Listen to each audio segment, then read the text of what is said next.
você não tem, parte 2. Sim, estamos novamente aqui no Canyon de Ortega, em Orange County, para mostrar mais uma nave que é carne de vaca aqui nos Estados Unidos, mas que nós brasileiros infelizmente não temos acesso. O Kia Sorento, ou melhor, o KN Sorento, se você faz parte daqueles que não conseguiu processar o visual do novo logo da Kia. É um carro bastante importante para a Kia no mercado americano, porque é um segmento bastante importante no mercado americano. O Sorento vendeu aqui 90 mil unidades no ano passado.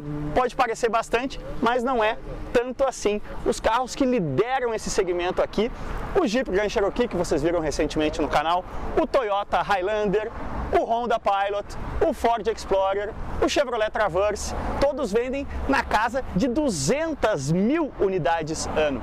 Percebeu outra coisa entre todos esses caras que eu elenquei? Todos eles, tal qual o Sorento, não existem no mercado brasileiro. Sim, o SUV médio de 7 lugares, que é carne de vaca aqui nos Estados Unidos, que faz muito volume de venda aqui nos Estados Unidos, infelizmente é caro demais para você, para mim, para nós no mercado brasileiro. Mas vamos falar de Sorento aqui na versão intermediária EX híbrida. Percebam que está customizada inclusive para ter o que os americanos chamam aqui de Captain's Chairs, que são as poltronas individuais, né? Não tem o assento do meio, então na verdade aqui a gente tem um carro de 6 lugares e não de 7. Já existiu no Brasil, né, gerações anteriores do Sorento. Hoje em dia, o máximo de SUV que você pode ter no mercado brasileiro com a marca Kia é o Sportage, que inclusive traz a mesma motorização híbrida 1.6 turbo de 227 cavalos e 35 kg de torque dessa unidade aqui, mas o Sorento tem um monte de outras opções de powertrain e motorização. Já já a gente fala mais sobre isso. E se você quiser ter um Kia de 7 lugares no Brasil, você vai ter que optar pela Carnival e gastar R$500 mil. Mas essa versão EX híbrida, que aqui custa na faixa de 37 mil dólares, chegaria no Brasil custando também, quem sabe, entre a Sportage e a Carnival, eu imagino que não menos do que R$400 mil, e isso ajuda a entender por que ela não está no Brasil. Esses SUVs médios de 7 lugares aqui no mercado americano meio que mataram a minivan, porque oferece a mesma possibilidade de você levar 7 passageiros, ou no caso desse aqui 6, sem a necessidade de você ter que se fantasiar de mamãe ou de papai, né? Você pode manter a sua imagem aventureira, apesar desse Sorento aqui ser apenas tração dianteira, e levar a criançada, a familiarada, a coisarada que os americanos costumam ter, né, de equipamentos de final de semana, sem precisar pagar o mico, passar a vergonha de andar de minivan. E aí, esses SUVs médios, eles trazem uma coisa que no mercado brasileiro, onde os carros de 7 lugares, na verdade, os SUVs de 7 lugares, na verdade, são SUVs compactos do mercado americano, coisas como Tiguan, GLB, o nosso Commander, né, que na verdade nem existe aqui, mas vem do Compass, que é um SUV compacto aqui, adaptados para 7 lugares. Então a vida na terceira fileira é muito sofrida para os brasileiros. E ter uma terceira fileira normalmente significa ter um porta-malas zero. Aqui, vocês veem que cabe um adulto, eu não estou claustrofóbico, eu tenho até a minha janela aqui, eu tenho o meu porta-copos, eu tenho a minha saída USB. Gostaria eu de fazer uma viagem de umas 5, 6 horas aqui atrás? Não, mas 2 horinhas tô mais do que tranquilo. E aí, saindo daqui e uou, pulando pro compartimento de carga, vocês veem que continua existindo um porta-malas. Não é o maior porta-malas do mundo, não é o porta-malas mais espetacular, mas está acima daquele porta-malas zero que um Commander, por exemplo, oferece na hora que você configura para 7 lugares. E aí quando você baixa tudo aqui, bom, aí cabe a sua bola de praia, cabe o seu jet ski, é um pouco de exagero, mas cabe a sua bicicleta infantil, cabe bastante coisa. Dá para sentir bem a diferença de tamanho entre os legítimos SUVs médios de 7 lugares que os americanos usufruem e os nossos SUVs de 7 lugares compactos adaptados. Uma das coisas que o Sorento oferece e ajuda a explicar o sucesso dele aqui é essa nova linguagem de design da Kia, né? As lanternas são diferenciadas, o logo Cayenne também é novo, mas principalmente, além de eu curtir bem a linguagem de visual externa da Kia, eu acho que os Kia hoje se destacam principalmente aqui no interior. Uou, tô acionando aqui o powertrain híbrido, né? Vocês percebem que System Check, uou, não faz barulho nenhum, porque ele vai andar somente com o motor elétrico a baixas velocidades, mas reparem aqui, qualidade dos materiais, design, realmente você tem uma sensação de estar num carro, se não premium no nível de uma Volvo, de uma BMW, de uma Mercedes, mas um passinho acima do que as marcas como Ford, Chevrolet, Toyota, Honda oferecem aqui no mercado americano.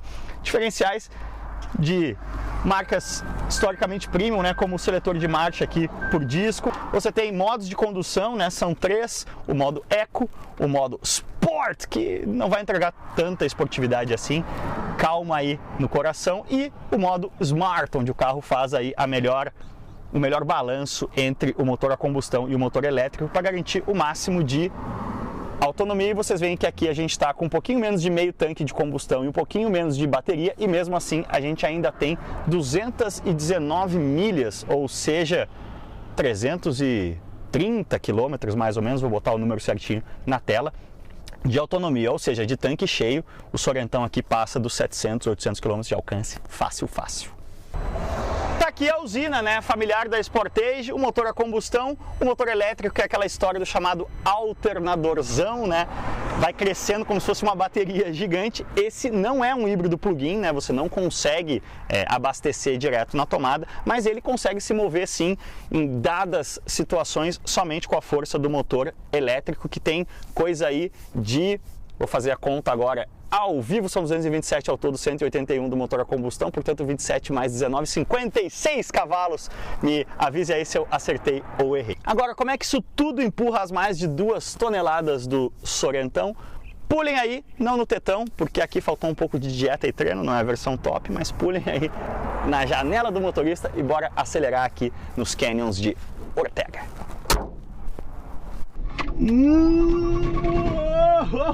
Calma, o Sorentão não é muito afeito a essas acelerações.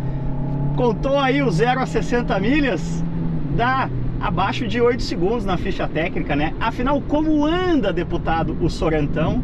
Ele não é muito afeito a essas acelerações enérgicas, mas tem um modo esporte, né? Tem o modo Eco aqui para você economizar ao máximo o combustível. E aí vocês veem aqui o modo EV acionado, e tem o modo Smart, o modo esperto, em que o carro balanceia essas duas coisas, digamos assim. Agora, em resumo, vamos colocar no modo esporte, né? Porque a gente não veio essa vida para brinquedo. Mas, zoeiras à parte, olha, é difícil a gente pensar numa marca, né? Aqui nos esportes americanos tem muito o Most Improved, né?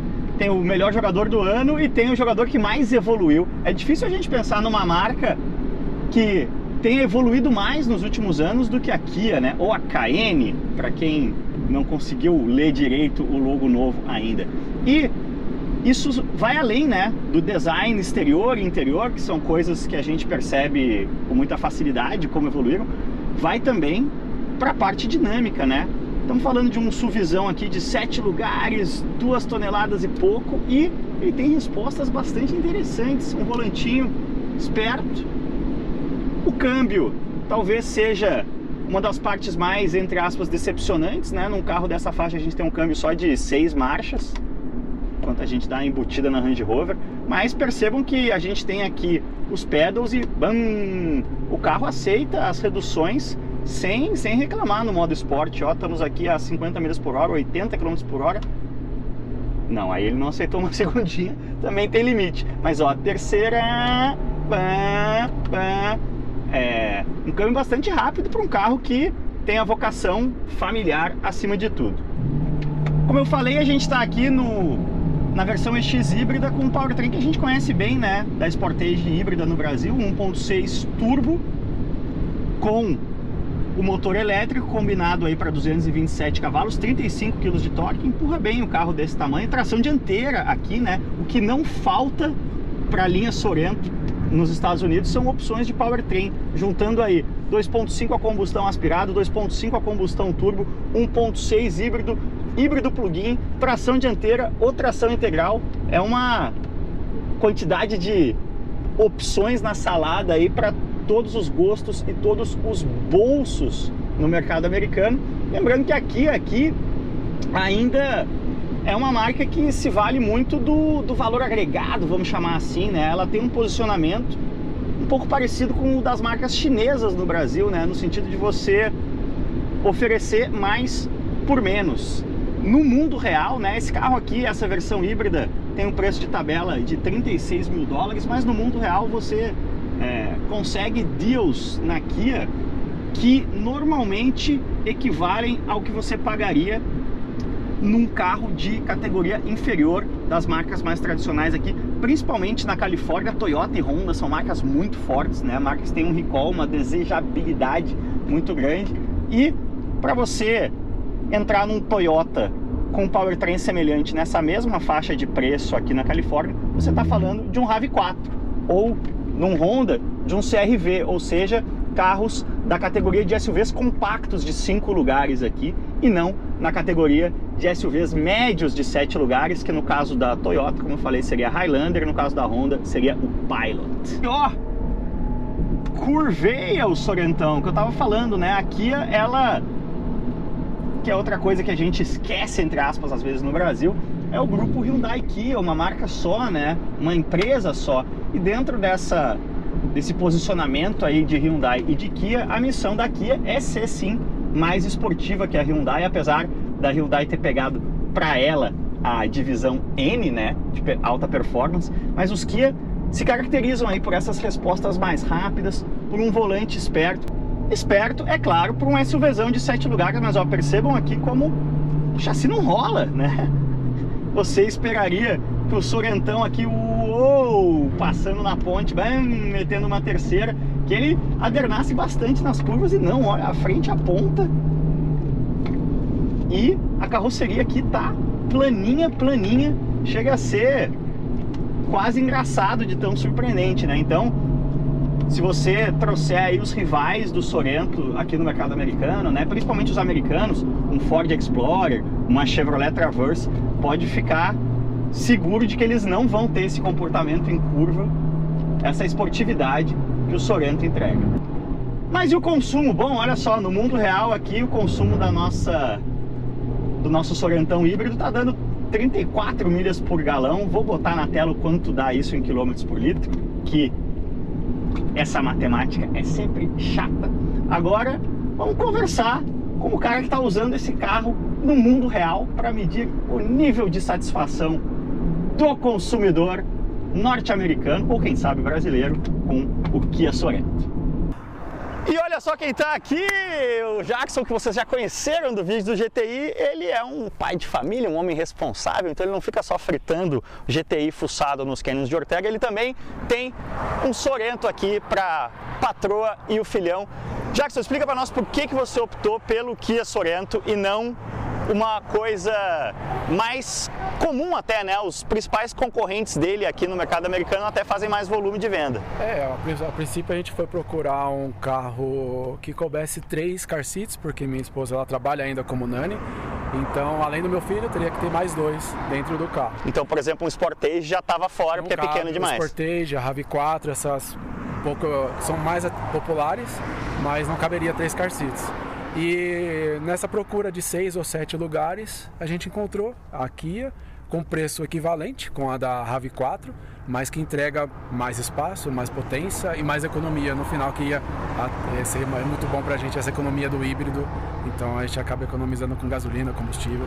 E além do tanque cheio, roda 620 milhas. Nossa senhora, 1000 km de autonomia. Então dá para fazer uma viagem longa e nem precisa se preocupar com abastecer. Que demais. Então aqui na Califórnia, a Kia ela oferece um custo-benefício mais forte do que as principais concorrentes, vamos chamar assim. Melhor, E aí a cabeça de engenheiro aqui não resistiu.